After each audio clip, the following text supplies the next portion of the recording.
કચ્છી ગુજરાતી સરિતામાના ચેનલમાં આપનું હાર્દિક સ્વાગત છે। આજે આપણે બનાવશું તુવેરની દાળના સમોસા। તો તેના માટે અમે 2 વાટકી તેલ વગરની તુવેર દાળ લીધી છે। એને આપણે આમાં કુકરમાં જ નાખી દઈએ। એને બરાબર ધોઈ લઈએ, એકવાર રગડીને ધોઈ લેવાની।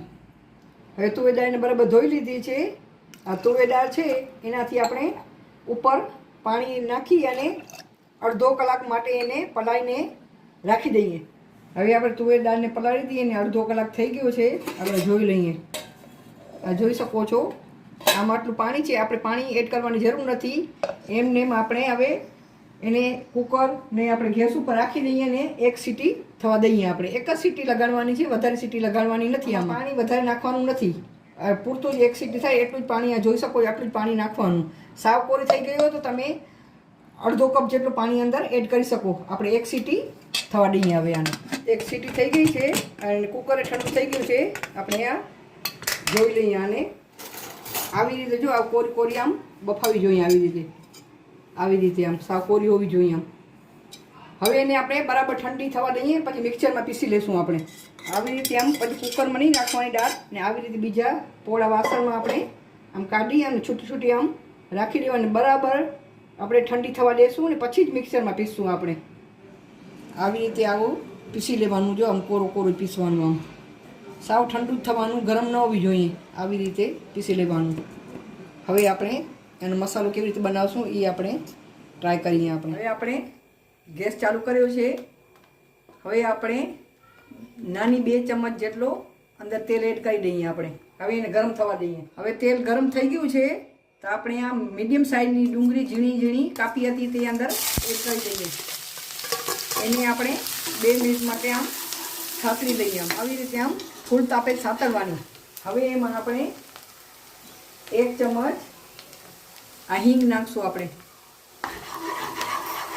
હવે એમાં આ પીસેલા આદુ, લસણ, 1 લીલું મરચું અને 8-10 મરી એટલે તીખા નાખ્યા હતા, એને વાટી નાખ્યા છે, એ આમાં આપણે એડ કરી દઈએ। આમ ફ્રેશ જ વાટવાના, એટલે ફ્રેશ વાટી એટલે સ્વાદ બહુ સરસ આવે છે એનો।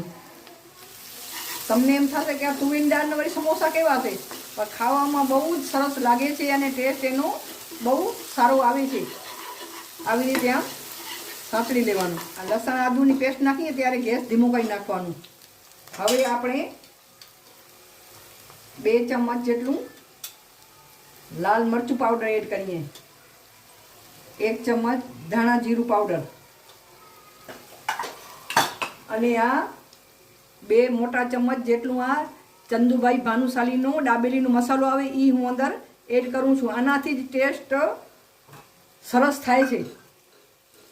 તમે દાબેલીનો ગમે મસાલો એડ કરી શકો છો તમે લઈને આમ, પણ આનો ટેસ્ટ બહુ સારો આવે છે।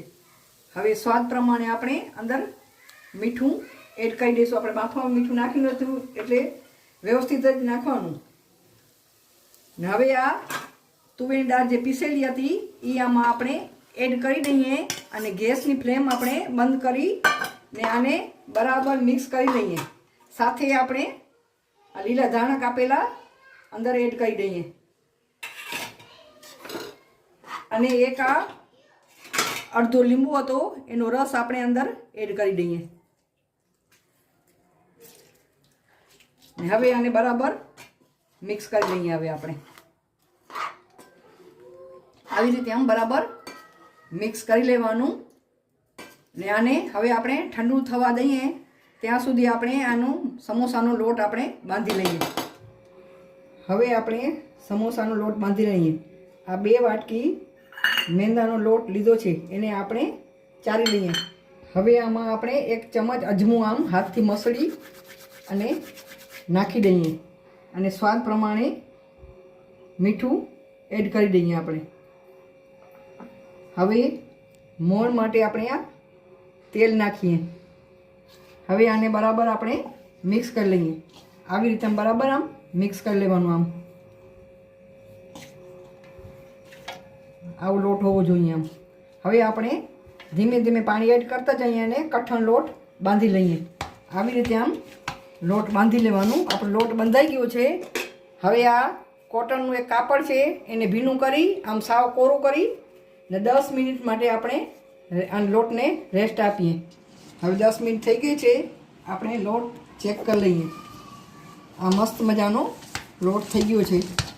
હવે આપણે એમાંથી એક મોટો આવો લૂ લઈ લઈએ અને રોટલી જેવો બનાવી લઈને સમોસા બનાવવાની તૈયારી કરીએ આપણે. હાલો, આવી રીતે આમ રોટલી જેવું વણી લેવાનું. આમ જેટલું પતલું થાય એટલું પતલું, વધારે સાપતલું નહીં કરવાનું, મીડિયમ કરવાનું. આવી રીતે વણી લઈએ આપણે. આપણી રોટલી વણાઈ ગઈ છે. એમાં વચ્ચેથી આમ વચમાંથી આમ ચપ્પુથી આમ 2 ભાગ કરી લઈએ. હવે એક ભાગને આવી રીતે આમ લેવાનું ને એના ઉપર આમ પાણી આમ લગાડવાનું. પછી અહીંયાથી આવી રીતે આમ ઉપર ટચકાઈ નાખવાનું, આમ દબાવી નાખવાનું.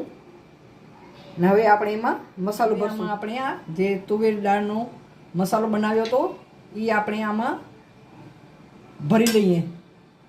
મસાલો વ્યવસ્થિત ભરવાનું, જેટલી જગ્યા હોય એટલું જ ભરી લેવાનું. બરાબર આવી રીતે આમ ભરી આમ દબાવી નાખવાનું. આમ પછી એક સાઈડ આ કિનારી છે એમાં પાણી લગાડી લેવાનું ને આ કિનારીને આવી રીતે આમ એકબીજામાં આમ ચોંટાડી દેવાની ને આવી રીતે આમ બનાવી લેવાનું.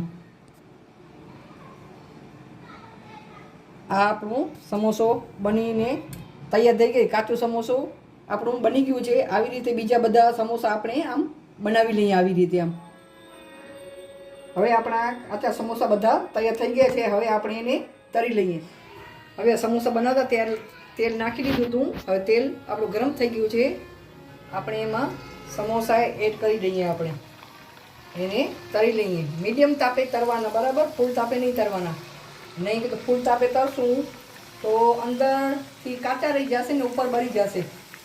હવે આપણે મીડિયમ તાપે તળી લઈએ એને, બરાબર. હવે આને આપણે આમ પલટાવી દઈએ આવી રીતે. બધા સમોસાને એક બાજુથી તળાઈ ગયા છે. ધીમે ધીમે આમ પલટાવી નાખવાના. ધીમા તાપે જ કરવાનું, બરાબર. હવે આપણા સમોસા તળાઈ ગયા છે, બરાબર. એને આપણે બહાર કાઢી લઈએ. આમ તેલ આમ નીતાઈ નાખવાનું ને આમાં વાટકા ઉપર આમ રાખી દેવાનું. તેલ બધું આમ નીતરી જાય. આવી રીતે આપણે બીજા બધા સમોસા તળી લઈએ. આપણે આપણા તૈયાર છે મસ્ત મજાના તુવેરના સમોસા સાથે ખજૂર અને આંબલીની ચટણી અને ધાણા ફુદીના લીલા મરચાંની ચટણી. તૈયાર છે આપણા મસ્ત મજાના સમોસા.